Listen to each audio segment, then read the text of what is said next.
been threats, previously that if you stand in the way of your enforcement operations, you could be subject potentially to arrest. Are you saying that about Mayor Bass and Governor Newsom? Are they at risk of being arrested? I'll say it about anybody. You cross that line, it's a felony to knowingly harbor and conceal an illegal alien. It's a felony to impede law enforcement from doing their job. Do you think that the mayor of LA is doing that? If she crossed that line, we'll ask DOJ to prosecute. Do I think she's crossed the line? I don't think she's crossed the line yet. But I'm telling you, the warning we're sending is we're not going to tolerate people attacking our officers. You violate the law, you're going to be prosecuted because of the border. Mr. Herman, there are laws on the books that make it a criminal offense to shield or harbor illegal immigrants, like the sanctuary state and city leaders have been doing. Do you think they should be prosecuted to the fullest extent of the law and possibly put in prison? Absolutely. And hold tight on that one, because it's coming. I want to start tonight with a conversation about immigration. I want to bring in White House reporter Tom Homan, who joins us from what we call in the trade a studio van somewhere near Fredericksburg, Virginia. There might be a slight audio delay between my question and Tom's answer, but we'll work through that, I promise you. Tom, thanks for joining us. Can you confirm reports that last week, top White House advisor Stephen Miller ordered a new target of 3,000 immigration arrests today, and in that meeting expressed frustration with the current pace of enforcement actions? Well, yeah, I'll confirm, Steve, Secretary Newsom, and myself. I've been saying since, the first month of this operation that the numbers are good. The arrest numbers on the interior enforcement operations are good. They're a lot better than the Biden administration, but it's not good enough. I mean, ICE was, during the most horrific 4 years of historic illegal immigration, ICE had the lowest numbers of arrests and removals in the history of the agency. At the same time, you had unprecedented illegal entry on the border. So I need more numbers. I've been saying the numbers are good, better than Biden, but they're not good enough. There are, like, for instance, there are over 600,000 illegal aliens with criminal records walking the streets of this nation. So arresting, several hundred a day isn't enough. So, yeah, we got to vastly increase that. I've been behind it for months. Steve Miller agrees and Secretary Newsom agrees. We're all on the same page. We need more.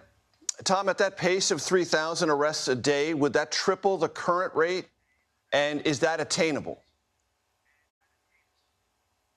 Well, certainly attainable. We got plenty of, it's a target-rich environment. Like I just said, we got over 600 criminal illegal aliens walking the streets. And, it's I mean, do you have the resources to do it? I guess is what I'm getting at, Tom. Do you have the resources to do it? Yeah, we've added. We certainly have the resources. Not just ICE out there now. We got DEA, FBI, ATF, U.S. Marshals. It's all a government effort that President Trump came up with. You mentioned the 600,000 number. I well remember, Tom, during the campaign, President Trump saying, "We know where they are. Local police know where they are. They're easy to find." Have they been harder to find than you imagined?